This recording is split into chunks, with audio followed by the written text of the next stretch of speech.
بشرهم بتحية السلام السلام عليكم ورحمة الله وبركاته.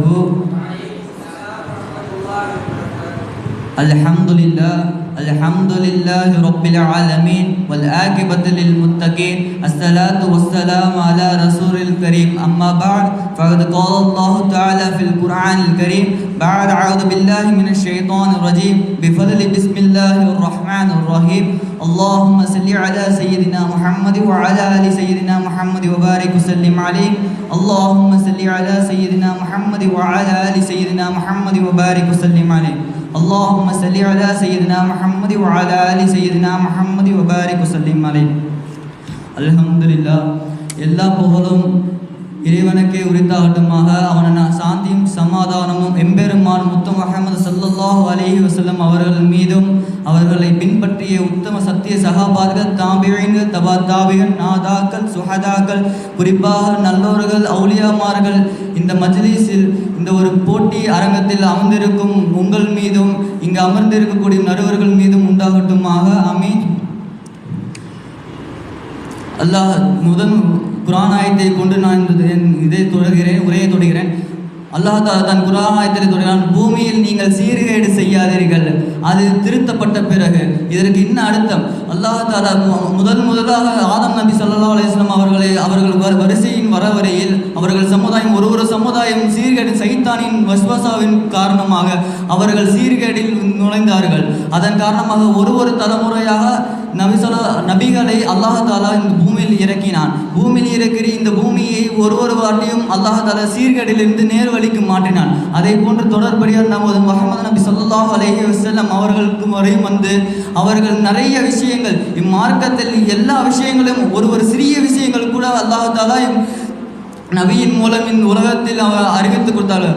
ஒரு சிறிய விஷயங்கள் கூட கெட்ட வழிக்கு செல்லாமல் ஒரு மனிதன் எவ்வாறு நேர்வழியில் செல்லுவான் என்று நபர் முகமது நபி ஸல்லல்லாஹு அலைஹி வஸல்லம் அவர்கள் சொல்லிக் கொடுத்தார்கள். மற்ற எந்த மதத்திலும் இல்லாத மகத்துவம் இந்த மதத்தில் இருக்கிறது. தீனுல் இஸ்லாமில் ஒரு மகத்துவம் என்னவென்றால், ஒரு மனிதன் காலையில் எழுந்ததிலிருந்தான் அவன் இரவு தூங்கும் வரை, அதே போல அவன் ஒரு குழந்தை பிறந்து அதை இறக்கும் வரை என்னென்ன செய்ய வேண்டும், அந்த குழந்தை என்னென்ன செய்ய வேண்டும், ஒரு மனிதன் காலை எழுந்து இரவு வரை என்னென்ன வழிபாடுகள் செய்ய வேண்டும் என்று இம்மார்க்கம் சொல்லிக் கொடுக்கிறது. நபி ஸல்லல்லாஹு அலைஹி வஸல்லம் அவர்கள் ஹதீஸ்களில் வருகிறது. எத்தனையோ ஹதீஸ்கள் இருக்கு.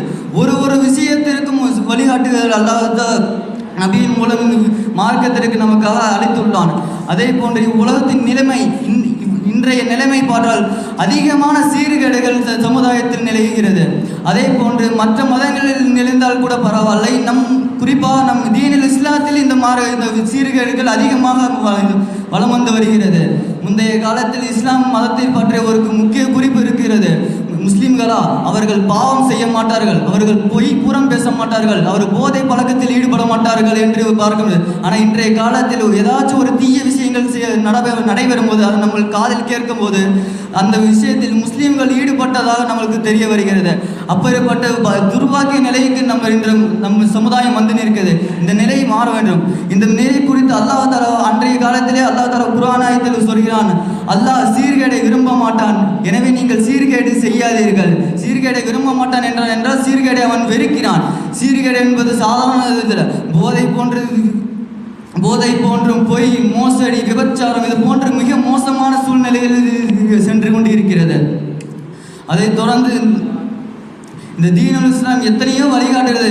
அதன் ஏன் நம்ம இந்த மதரசாவில் படிக்கிற காரணத்தினால் நம்மளால் இந்த மார்க்க சட்டங்களை அறிய முடிகிறது. இதுவே மற்றவர்கள் வெளியே இருக்கவர்கள் அவர்கள் எப்படி இந்த நிலைமைக்கு போகிறார்கள்? இதற்கு முக்கிய காரணம் என்னவென்று பார்த்தோம் என்றால், அல்லாஹ்வை மறந்து அவர்களின் அல்லாஹ்வின் தொடர்பின்றி இருக்கிறார்கள். அவர்கள் இபாதத் 5 நேரம் தொழுகுவதில்லை, நோன்பு நோற்பதில்லை, இபாதத்துகள் செய்வதில்லை, அல்லாஹ்வை நினைவு கூறுவதில்லை. அதனாலே அந்த நினைவுகள் அவர்களை விட்டு கொஞ்சமாக போய் அவர்களை அல்லாஹ்வின் மீது பயம் இல்லாதவர்களாக மாற்றிவிட்டது. அவர்களுக்கு உலக ஆசையின் போல் அந்த இதற்கு முக்கியமான இன்னொரு காரணம் பெற்றோர்களின் வளர்ப்பும் இதில் அடங்கியிருக்கிறது. பெற்றோர்கள் தன் பிள்ளைகளை ஒரு டாக்டராகவும் ஒரு இன்ஜினியராகவும் இந்த உலகத்தில் அவர்கள் வெற்றி பெற செய்ய வேண்டும் என்று அவர்கள் நினைக்கிறார்கள். ஆனால் அது கிடையாது. அவர்கள் உலகத்தில் மட்டும் வெற்றி அடைந்தால் போதுமா? கிடையாது. அவர்கள் இந்த உலகத்திலும் வெற்றி பெற வேண்டும், நாளை மறுமையிலும் அவர்கள் வெற்றி பெற வேண்டும். அதற்கு நம்ம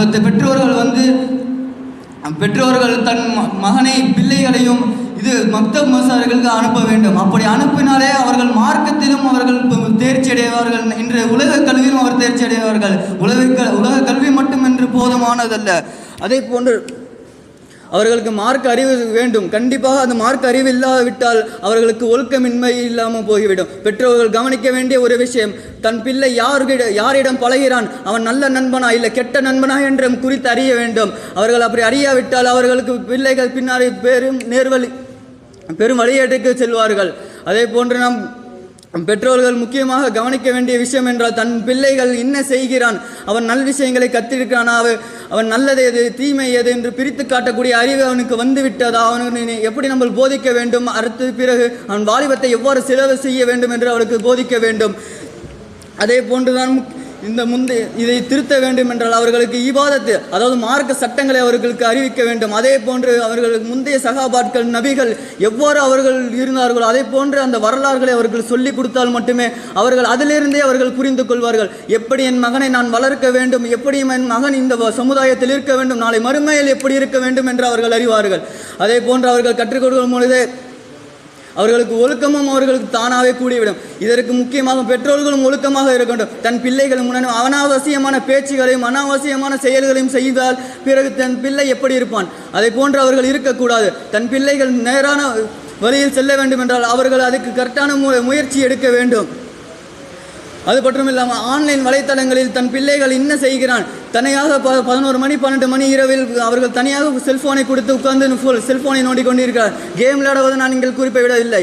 இன்ஸ்டாகிராம், வாட்ஸ்அப் இந்த மாதிரி கம்யூனிகேஷன் போன்ற வலைதளங்களில் அவர்கள் அதிகமாக ஆரம்பிக்கிறார். ஒரு பாவம் உருவாக முக்கிய காரணமே இந்த வலைதளங்களிலிருந்து தான் ஆரம்பிக்கிறது. அதில் இருந்து சிறுக போய் அதிலிருந்து இந்த இப்போ லவ் ஃபெயிலியர்னு சொல்லி அழைத்துறாங்க. அதே மாதிரி அலையாமல் அதிலிருந்து தவிர்த்து கொள்ளணும். அதிலிருந்து தான் இந்த போதைகள் வருகிறது. இந்த போதை என்று சாதாரண விஷயம் அல்ல, இது ரொம்ப மோசமானது. ஆரம்பத்தில் சுகத்தை அளிக்கக்கூடிய பிறகு மரணத்தை அளிக்கும். இது ஆக மோசமான செயலாகவும் இருக்கு. அதே போன்று இப்போ நம் சமுதாயங்கள் அதிகமான விபச்சாரத்தில் ஈடுபடக்கூடிய செய்திகளை நம் காதில் அறிகிறோம். இதை நம்ம முழுவதாக தவிர்க்க வேண்டும். இதற்கு தான் சிறு வயதில் இந்த வாலிப வயதிலே நம் பெற்றோர்கள் நம்மளை